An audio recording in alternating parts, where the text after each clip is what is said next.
So, this is take 2 on recording this whole episode. When I uploaded the first version, the whole thing was corrupted. So don't ask me how that happened. The devil obviously doesn't like me sharing this information. But anyway, let's get into it. So here we are at Perfectly Paranormal, episode 157, take 2.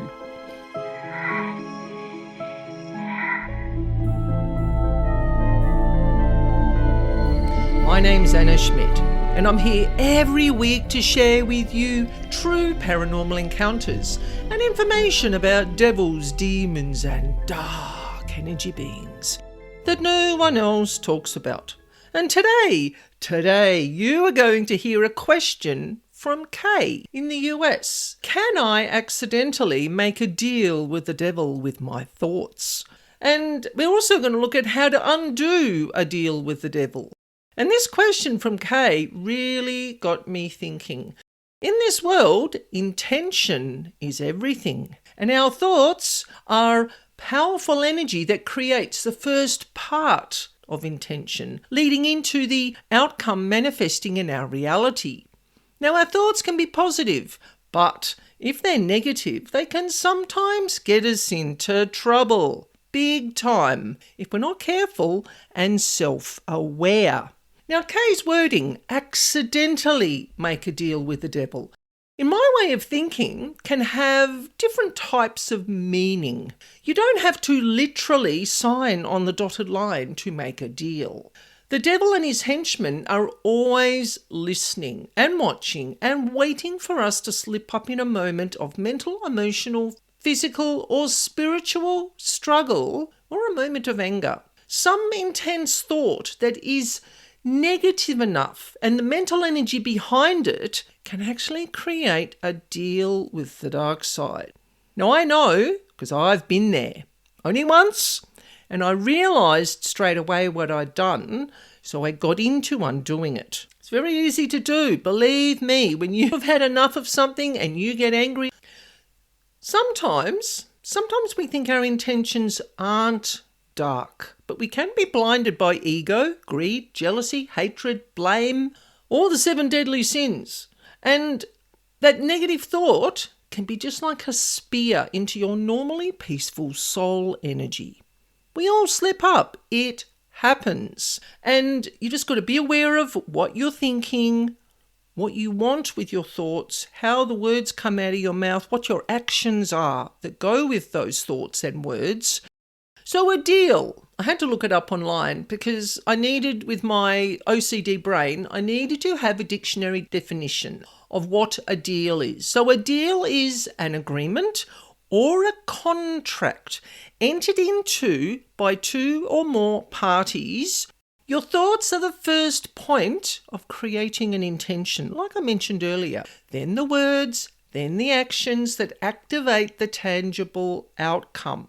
And I've outlined today 4 ways that I feel can trigger your thoughts to create deals with the devil, accidentally or otherwise. And this is not an all-inclusive list. You know I like lists. This is just what came to mind, what seemed most relevant for most people. Now, number 1. Your life traumas and negative experiences can influence how you feel about yourself, about other people, about life in general. And negative emotional energy can build up, and your thoughts can turn dark, possibly thinking about getting revenge and what you want through negative, nefarious ways, which are always connected to the demons and the devil. These thoughts can be a form of making a deal with the devil. Now, number 2, your personal religious and spiritual beliefs and practices can influence your thoughts. Believing that your spirit guides, angels, or God will dish out a shortcut to an outcome that you want is absolutely false. We have to, whether you like it or not, we have to work for everything that we want. And the work always starts with our thoughts. And the devil knows this. And the devil knows that most people love shortcuts. They want a quick fix. They want the quickest outcome possible to get what they want. People don't have time these days to wait. Well, they won't wait. They choose not to. Technology is making people desire instant gratification all the time. They can't work towards an outcome anymore. It has to be instant. It's really quite insane. And the devil knows this. So he will play on giving people the quick fix, giving people the shortcuts, and knowing that that is what they want. Now, not everyone is like that. Some people are a bit savvy and understand what's going on, whereas others are like, oh no, just give me the quickest way possible to get there. When we don't do the journey that comes with an outcome, what are we learning from it? Absolutely nothing. It is an empty outcome. You haven't learnt anything along the way. You haven't gained knowledge. You haven't gained confidence or experience or self-worth or whatever it is you needed to gain. And that is why the devil does it. He doesn't want us to be confident and strong and confident within ourselves, basically, and have self-worth, have self-esteem, be in control of our lives. When the devil gives you shortcuts, he is in control. Takes away the shortcut and you're left flapping around like a fish out of water. Now, it's one thing you have to be aware of too. If you're one of these spiritual people that likes to meditate and you talk to your spirit guides and so forth, that is all well and good. But demons and the devil can disguise their looks to trick us. So you've got to use your discernment at a thought level. Don't be fooled. Question everything. I don't trust anything that I see spiritually, energetically, and physically now. I just don't trust any of it. I question it all. Is it relevant? Is it beneficial to me? What am I going to learn from the journey? Got to unpack it all. So number 3, the group collective of friend peer pressure. Now we all know that this can influence our thinking. All we want to do, most of us, is to belong. We just want to belong to a particular group, a friends group, a social group, a work group, whatever it is, where you find your tribe of people. We all want to belong to something. And sometimes people will sell their souls and go against their morals and their ethics in a momentary slip-up to fit in and not cause any ripples in that friend group or social group where they might get kicked out and feel rejected and feel shunned and feel all alone again. The devil doesn't care if the deal is group-orientated or individual. If someone else in your friends group wants to do something negative, if you are part of that, you are an accomplice physically, but also mentally, emotionally, and spiritually, and energetically. And whatever the group outcome is, that could include selling your soul for it. So be very aware of what your friends do. And if something doesn't feel right, just walk away. You're actually the bigger person if you hold your head up high and you just leave. And you hold true to your morals, ethics, and values. I do this all the time. This is why I've spent most of my time by myself. It's really quite funny. Is that I just see injustice, not everywhere, but sometimes in places where I didn't expect it. And I just find I can't go certain places now because I'm just going to speak my mind. I'm going to get into trouble and cause problems. So I just don't go places. So you've just got to be aware of what your friends, what their desires are, what they want. Because sometimes there'll be leaders in groups that will manipulate people to behave in certain ways. Now, that being said, leading into number 4. Number 4, now this is becoming more and more prevalent. If you're part of a group that practices some sort of magic practices, whether it's in person or online, this can influence your thoughts. Now, it can be through you consciously choosing to be part of something. Again, to fit into the group. You like what they're doing. You like the people. You feel like you belong. What do I have to do to stay as part of this group? That can be the problem sometimes. Sometimes people get brainwashed. It's just another part of it. If you're vulnerable, if you're mentally and emotionally vulnerable and you can't cope and you just feel like you need to be part of something and you get stuck into something that is not good for you, they can brainwash your thinking into thinking a particular way. So the thinking is creating the deal. because you're letting the devil into your thoughts. It doesn't just have to be around you in the environment or attached to an item or attached to an outcome.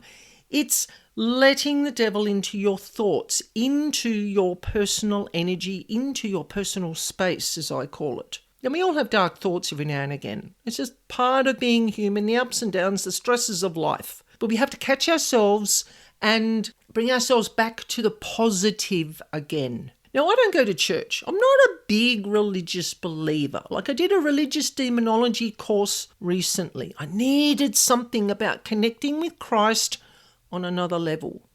And I think I'm doing that. I'm doing that through talking about this as well, but also with my house healing work and personally. And I find now that if I've done something wrong, I was never big on going to church. Again, groups, I don't feel comfortable in groups. It just doesn't do it for me. And buildings, I have issues with buildings. Buildings talk to me, show me things, tell me things, and I just can't focus when I'm in them.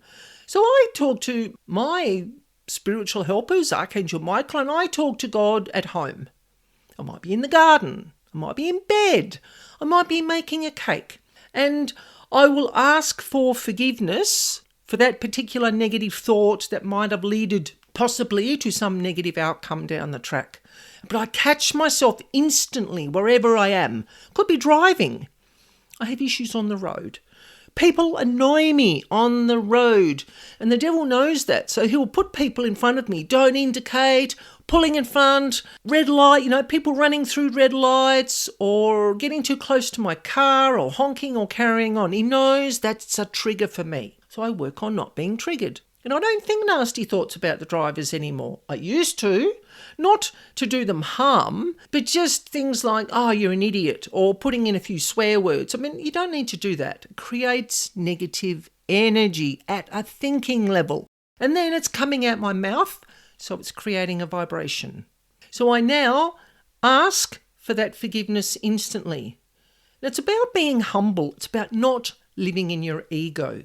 That can be hard to do because we're brought up to live in our ego, to have the fancy car, have the fancy house, have the fancy friends, be part of society and be seen to be someone special. We're all special anyway. It doesn't have to be outwardly in society on Facebook or YouTube or whatever. That's all superficial. Thinking that you are special is about internally knowing you are special. So your thoughts create your reality. And deals are contracts, and they are binding. Like, I had to learn how to undo binding contracts. I'm laughing because it was extremely stressful. I've worked with a few clients that have created deals with the devil. And what I found was that I wasn't clearing their contracts the appropriate way, and the contracts and the entities that come with the contracts, they were transferring to me. Now, I knew that in a certain way, which I'm not going to share because I don't want other people, there's particular people I don't want to know how I do particular things. But I know this is a thing. Contracts are generally binding, and you have to know how to undo them. The client has to be willing to let them go and not do it again. So we come into that observing your thoughts, self-awareness, asking for forgiveness, being humble and knowing your self-worth. And I'm ranting a bit, but it's all very relevant. Now, how to undo deals with the devil. I've sort of touched on it already, but I'm just going to put it into more concise dot points for you. Personally, you can adopt a positive spiritual or religious lifestyle. Talk to God. Talk to your chosen higher vibrational supporter or supporters on a daily basis. Whether it's through just having that conversation when you're driving or whether it's on your knees praying. I mean, I talk to God, but I don't do it on my knees because I have trouble getting up again. It's just one of those getting older things. You can go to church, you can go to confession if that does it for you. And if the religious approach isn't for you, for whatever reason, you can contact an energy worker who understands the paranormal and has experience in removing contracts. Because it's about getting rid of the energy and then changing the way that you think. Like retraining your brain to think more positively with a more focused intention on being aware of what you're thinking. Now, after the deal energy is removed, then you have to do the homework. and keep your thoughts as clean as possible. Now remember, there are no long-term quick fixes, so don't fall into the same trap again, because you know what's going to happen. You need to develop a conscious self-awareness of your thoughts, your mental and emotional triggers, and deal with your problems head on, not avoiding them, not sweeping them under the carpet, and possibly slipping into old thinking habits. You can write down your problems, write down your solutions, write down the thoughts that you find are coming up and you feel like you might be heading towards making a deal with the devil. Write it down, look at it, and then find a way to turn that negative statement into something positive. Retrain your brain to not think in the negative, because so often we do, and the devil loves it. The devil and demons love it because we are trained to think in the negative. I've always said to people, if you want to manifest something in your life, you ask for what you want, not what you don't want. I hope that makes sense. So if you want to lose weight, you don't say, I don't want to be fat anymore, because that doesn't really say what you're asking. You could say something like, I want to live a healthier lifestyle and make positive eating choices for my body. See, there's a difference. There is a positive uplift in that. So the summary for this is, understanding how the devil works at a thought level can help you stop these intentions from being created before they become a problem. You catch yourself when you're struggling with a mental or an emotional trigger or a spiritual trigger or an energetic trigger, and you ask yourself, what is the most beneficial way to solve this problem for your best outcome? And you can always talk to your doctor or your mental health professional. And remember too, this is really important, there is always an exchange. If you do make that deal with the devil, there is always going to be an exchange. The devil and demons and the dark side do not give you anything without wanting something back. And quite often, you don't know what that is. People don't read the fine print. They don't care. It's that fast lane syndrome where they just want what they want and they don't care how they get it. The devil loves that and will prey on it. So I hope this episode today has given you some food for thought and is going to help you next time you're stuck in a really negative situation and you're not going to go down that dark path with your thoughts. Always think about how what you do with your thoughts can best outcome for you. So on that note, we are going to look at episode 158. You're going to get a deep dive into all I know about spiritual discernment, what it is, how to use it, and what you get out of it. Spiritual discernment is rather interesting. It's all about observation and awareness that I talk about all the time, but it's really necessary to drum it into your mind. Once you've got it, the demons are like, we're going to go someone else. They're not going to be interested in you anymore because you're savvy about what they're up to. So I look forward to spending some time with you next week, and we will unpack spiritual discernment. If you like the content of this episode today, please think about leaving me a rating and a review. What reviews do is they let other people know your thoughts about my supernatural subject matter. People love reading reviews, and we're spreading the word about the real paranormal world around us. I would really appreciate it. Now let's get back to the episode. So thank you for joining me today, and don't forget, if you want to share a paranormal experience just with myself, or you would like me to share one of your experiences through my podcast, you can do a voice recording, or you can write out your experience and I will read it exactly as you have written. You can email me at spiritualbeing44@gmail.com. And for information on paranormal house clearing, you can visit my website, Spiritual Being. You will find the address in the description box. And I look forward to sharing this spooky space again with you next week. And remember, life is perfectly paranormal.